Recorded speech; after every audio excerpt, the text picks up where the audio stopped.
السلام علیکم، جمعہ مبارک۔ اللہ تعالیٰ صمد ہے، وہ بے نیاز ہے، وہ جسے چاہے بخش دے، اس کی شان جو ہے وہ کریمی ہے۔ اسی حوالے سے آج ایک حدیث کا مفہوم آپ کو سناؤں گی کہ حضرت ابو ہریرہ رضی اللہ تعالیٰ عنہ سے روایت کہ ہے رسول صلی اللہ علیہ وآلہ وسلم نے ارشاد فرمایا، ایک شخص چلا جا رہا تھا کہ دوران سفر اسے سخت پیاس لگی۔ وہ ایک کنویں میں اترا اور اس سے پانی پیا، پھر باہر نکلا تو دیکھا ایک کتا پیاس کی شدت سے ہانپ رہا ہے اور گیلی مٹی چاٹ رہا ہے مارے پیاس کے۔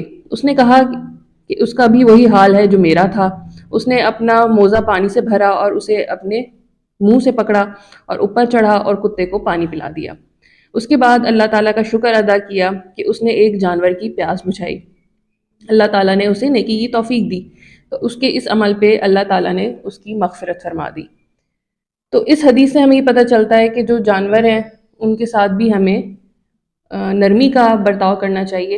اور ہم اکثر دیکھتے ہیں، بلکہ آج کل اکثر ویڈیوز میں ٹی وی چینلز پہ آتا ہے کہ کسی اور کی بوہض میں جو ہے وہ جانوروں کے پاؤں کاٹ دیے جاتے ہیں، جیسے ایک اونٹنی کا واقعہ ہوا تھا ابھی پچھلے دنوں، جو ایک گدھا تھا اس کی بھی پاؤں کاٹ دیے گئے۔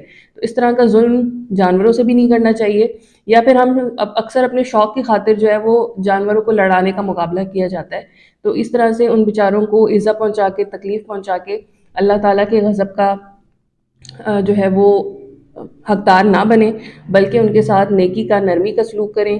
جن لوگوں نے اپنے گھروں میں ایز اے پیٹ جانور رکھے ہوئے، ان کے کھانے پینے کا، آرام سکون کا مکمل خیال رکھیں۔ اس طرح سے ان کے ساتھ نرمی برت کے، رحم کا عمل کر کے آپ نیکی کے حقدار ٹھہر سکتے ہیں۔